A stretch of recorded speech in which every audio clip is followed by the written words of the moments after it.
did call. True pain and suffering he brought to them all. Like I said, a little bit of Slipknot there and from Million, because, like I said, the band I've got on the line with me now, Bleed From Within, their influences are a bit of Slipknot. I have got on the phone with me, who have I got? Scott from Bleed From Within. Hi, Scott, how's things going? You all sorted for tonight down there? Yeah, man, all good. Ah, that's good. If anyone can tell, it is, of course, a Scottish metal band. All the way from up there in Scotland, down in the lovely country of Wales. Yep. And you're playing in, of course, Clwb Ifor Bach tonight. Yep. Nice little venue down there for you?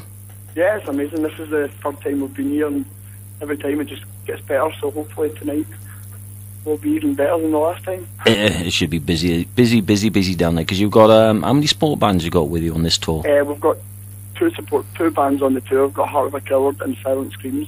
We've also got a local band called Continents, who are a really good band as well. So you're going to be opening the shop. So you dragged a few round with you? Yeah. Right, you're like I said, you're a 5-piece band. There's yourself, Scott. There's on vocals, Ali on drums. Yep. Davey on bass, Craig on guitars, and Marty on guitars. Yeah, that's correct. Formed in 2005. Well, it was like the end of 2004, but the time we started playing shows and stuff like that, it was 2005, so we normally just say 2005. Wow. So not really long together then? Nah, not at all. Not that long together. So what made you want to get into doing, like, say, music-wise? I didn't really, like, when we started the band, it was never something that we thought was going to take over our lives as much as it has. Like, we're young kids that love metal, and we listened to Pantera and Lamb of God and stuff like that in high school, and we were all best friends, and we all had, like, really similar music tastes, and we just thought, let's start a band. Like, Ali was already, for some odd reason, as soon as he picked up the drums, picked up the stick, sorry to say, he was really good from fucking get-go. Oh, sorry. From the get-go there. So, I mean, he was already pretty good on the drums, and so it was like, basically, you're not doing anything else, you're playing drums for the band. Yeah, and then we just started jamming and went from there, and once we started playing shows and stuff, we just realised that that's kind of what we wanted to do for the rest of our lives, especially when we started touring, and music's been a massive part of my life since I've been a really kid. It's got me through a lot of stuff, and I think that's... to be able to write music and play music and hopefully make someone else feel the way that I felt when I listened to bands when I was growing up, that's all we can really ask for, really. I was going to say, that's got to be the one thing with a lot of people in it. Music is always got something there that they have feelings for. It doesn't matter what song it is, there's something there that you can listen to. Yeah. I'm going to say here that I'm looking on your Facebook page at the moment. Right. It's got hardly any information about you. It says on tour in the UK on the 16th to the 26th of April. Yep. And today's date, of course, is you're down in Cardiff on this one in Clwb Ifor Bach. You've got another few more dates in the UK. You have got a web page here, but it doesn't work. Oh, yeah, it's down for maintenance at the moment. So if anyone's trying to get into bleedfromwithin.com, you're having a bit of a problem because the guys, like I said, that it's down having maintenance at the moment. But they can catch hold of you on Facebook and that. Yep. And of course, you've got a new single out as well. Yeah, we have just released it. We've just released a new album, but we've got the title track of the album. We've just released a single called Uprising. That's right. How's the album selling? We've not really seen numbers back yet, but the response we've had has been mind-blowing. All the other albums we've released, we've never had a response like this, so it's absolutely amazing. So it's been pretty good then? Yeah, like, I think since we released this album, like, we've noticed a big change in like our shows and stuff like that. There's a lot more people showing up to the shows. People know more words, more of the lyrics, to the new songs than they do the old songs, so... So a lot of people seem to know the new one better then. Yeah. That's good though, that's good. Yeah, it's amazing. Now, you got a merch store as well. You got a UK one, and of course you got a US one. Yeah. Well, that's got to be something in it to have two merch websites, actually. Yeah, I guess so, right? I was looking on there earlier on, and I tell you what, some of the t-shirts are really good. Yeah. Some nice designs on them. Who does all the artwork? It's kind of a lot of different people that have been doing them. It's like some of them are more like to do with the album artwork. So there's a guy called Tom Bates who did the album artwork, who we've been good friends with for a long time. We've got a guy from I think it's Poland, a guy called Grind Design. He's done a few of them as well. I don't really know who done the rest, to be honest. But the artwork all looks good. Yeah, it's pretty cool, man. The dates I got here, I can't see the 18th. I don't know where you're playing there, but I know you're playing Plymouth, the White Rabbit, on the 19th. The 18th is London Underworld. So London Underworld on the 18th. The 19th is Plymouth, the White Rabbit. Yep. And then you're travelling all the way back up for the 20th to play Bristol. Yeah, it's an all-day festival. Called Hit the Deck, which is pretty popular, so it's a good opportunity for us to play that also. So I guess it's worth the travel. Yeah, and then you're also then travelling up to Nottingham to play Hit the Deck there as well on the 21st. Yep. So you're playing the 2 dates for that. Yeah. That's some travelling though, isn't it? Yeah, it's good though. It's like one of the real main support to the headline band that night were one of my favourite bands when I was a kid. A band called Bleeding Through, and this is the last ever tour, and we're main support to them on these shows. So we're really excited for that. So I was just going to say, do you get excited when you end up supporting a band that you've liked since you were young, and like you just said there, now we're all excited about it? Yeah, it's going to be amazing. They were a massive inspiration. Oh, that's me. Especially to me when I was younger. And on the 23rd, you got, of course, Birmingham O2 Academy. Yep. 24th, you're playing Manchester Academy. Yes.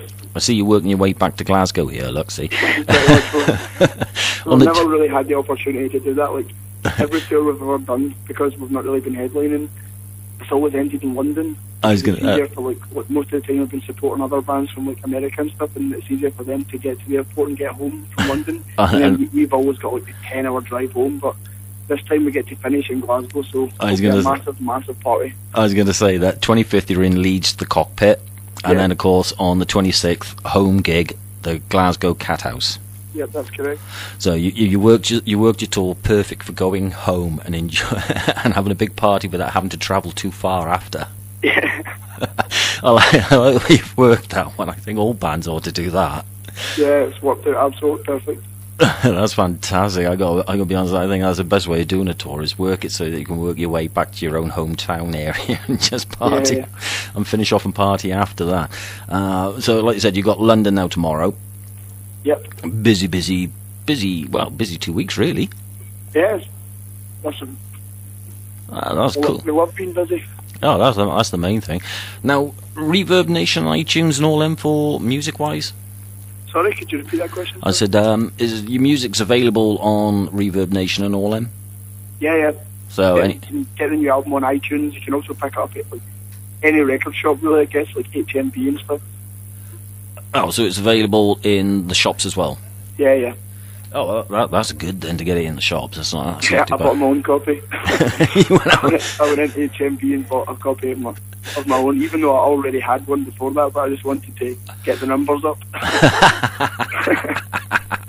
Does that count? I don't know. That'd count if you got caught doing that. Would it count?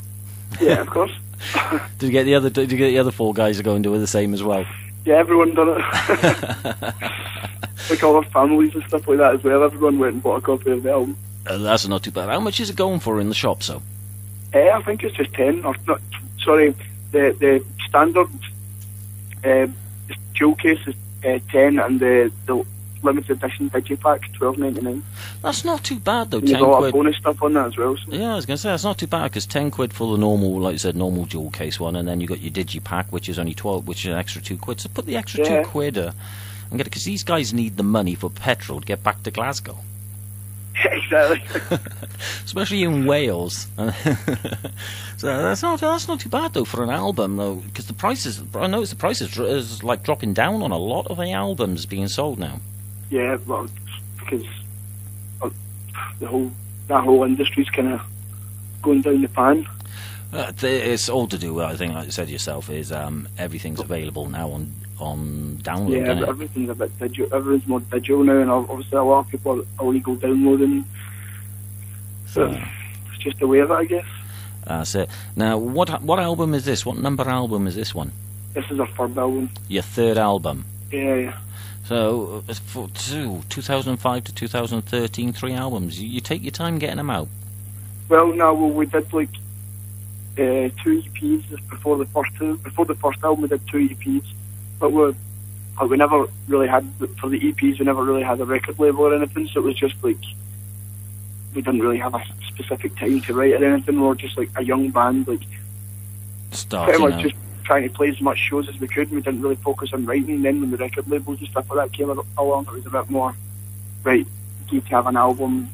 Once you do the touring cycle, you get like a certain amount of money to write the album and then back into the studio. So it was basically, the reason it took so long is because at the start of the band we were just young and just young kids just wanting to play some shows, really. So we weren't really focused on writing and getting some CDs out, but obviously I was going to say, it's worked out for you, sticking to it, and it's worked out for you. Because yeah, definitely. I think it's a good thing as well that we've been a band that long, because this is kind of just the beginning of the band. Really, for us, like, with the new album, and we're on a good record label now called Century Media Records, and like, because we've been a band so long, we've got a bit more, well, I'd like to think, a bit more experience, and we're way more ready when it comes to the live show and stuff like that now as well. So yeah, I was just going to say, because you signed to Century Media Records. Yep. A good record label as they are, because they have got some good labels under their, well, you know, bands under their belt there. Yeah. And of course, they've taken a young band on like yourself, which, like I said, that must have been very hard to get yourselves noticed. So quick, really, isn't it? To get noticed so quick. You know? Yeah, well, it's been a long haul, to be honest, but they heard the demos for the new album and they absolutely loved them. So, oh, well, that's the good thing. I guess we're lucky at the same time, but they absolutely loved the music, so they felt lucky. You just got to keep it the same now. Is just try and keep that solid way it's going. Yeah. That's it. But like you said, your influences were like Pantera, Soilwork, Slipknot, you know, all them. Anything lined up for the future, like for festival dates? Yeah, well, we finish the rest of this headline tour, obviously, then we go home for, I think it's 3 weeks, and then we're back out in the summer, like, doing all the festivals. We're doing Download Festival in Donington, we're doing Greenfields in Switzerland, Metal Days in Slovenia. We're doing loads all, and some really big ones in Europe and stuff, so hopefully that's going to be amazing. So you're playing, like you just mentioned there, you're down at Download. Yeah. So that's the first UK major festival here, and then you're abroad for the next lot. Yeah, we're doing loads of them in Europe. Oh, cool. Mainland. Oh, excellent. Do you get your passport when you're going abroad and you want them to stamp it just to prove you've been there? I've actually never had that done yet. I was going to say, do they stamp passports nowadays? I don't think so. Like, we've been over to Europe loads, and I've never had mine stamped once. So. Oh, so you want to demand that? Look, say I'm a rock star. I want my passport stamped just to prove I've been somewhere. Oh, so you got a couple of festivals abroad then, straight after Download. So that's not too bad. Any other plans then for festivals in the UK after that, or tour in the UK again? We're doing a festival in England called Red Fest. I think that's in June. I need to actually look at more at the dates before I do these interviews. I think that's in June, I'm sure. And then it'll be announced. For the end of the year, we've not really got anything set in stone yet. But we've got a lot of things coming up, but they're not 100% guaranteed. We've got plenty of time to get them confirmed and stuff like that. But at the end of the year, it's going to be a really good year and very busy. So there's dates will be announced. I'll give the dates out for whatever festivals you've got coming up after you're back from Europe, after your Europe tours. Like I said, you're going to be working on another album now? Well, not for a while. We've only just released a new one like two weeks ago, I think. But we're constantly always writing. We've always got ideas kicking around and stuff. So you're constantly working on stuff while you're on tour as well. Yeah. We're always coming out with new ideas, and I'm pretty much writing lyrics like all the time. As soon as something inspires me, I always write it down and stuff like that. Then when it comes to the time of literally going into the studio and knuckling down to write the album, I've already got loads of ideas, and the band already have loads of ideas for music and stuff like that as well. So that definitely helps. I was going to say, it must be good though, being on tour, you writing stuff down like lyric wise, and then just handing it to the rest of the guys and saying, what can you do with this? Yeah. And then they'll just sit back there and think, oh, hang on, we'll mess around with that. And then at a sound check, you've got something kicking out. Yeah. That's got to be crazy, though, to have something like that going. It's got to be really, really, really mad to be playing stuff that you've not played and something that's new that you've just written and thinking, oh, we can work on that when we get in the studio. Yeah, we would never obviously play them live until the albums are like Ready to go. to be on an album, but we're constantly writing and coming up with ideas when we're at home on tour all the time. What do you miss most when you're out on the road then? My girlfriend. Not your dog or anything like that, or the cats? Nah, your girlfriend.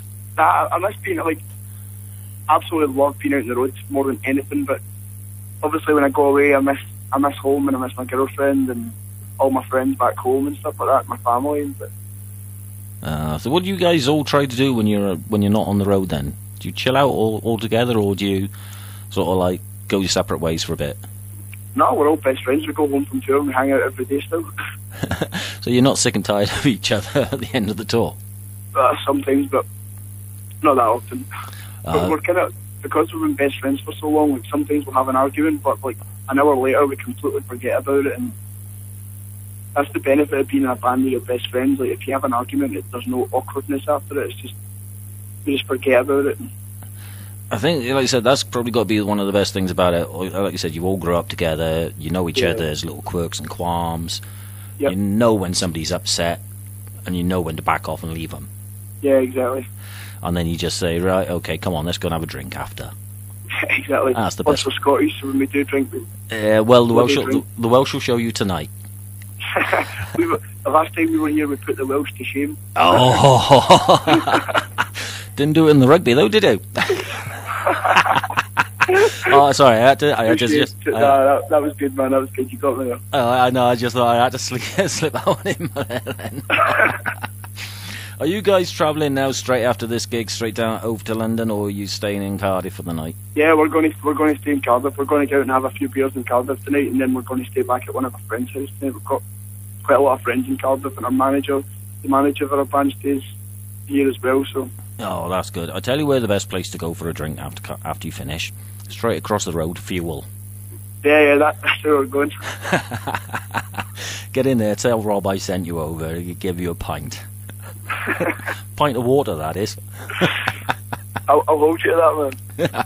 No worries. I know he's there now tonight. He's going to be watching you tonight, Rob. I can't make it because I'm covering somebody's shift here at the moment. So I thought, right, when I heard about you lot playing there, any chance of an interview, I said, we'll do a phone-in one for him. Get yourselves a notice now that these guys, Bleed From Within, are down in Cardiff tonight. So if anyone's down that way, go and watch them. If you haven't got time, get yourselves down there now because they're going to hit the stage. What time are you hitting the stage? We're going at 10 o'clock tonight. They're going on at 10 o'clock, so you've got plenty of time to get down there and catch these guys live. Exactly. That's the main thing. Get down here and hang out with us. Yeah, get down there, show these Scottish guys how the Welsh really party. I think we were still suffering from the rugby, see, that's what it probably was.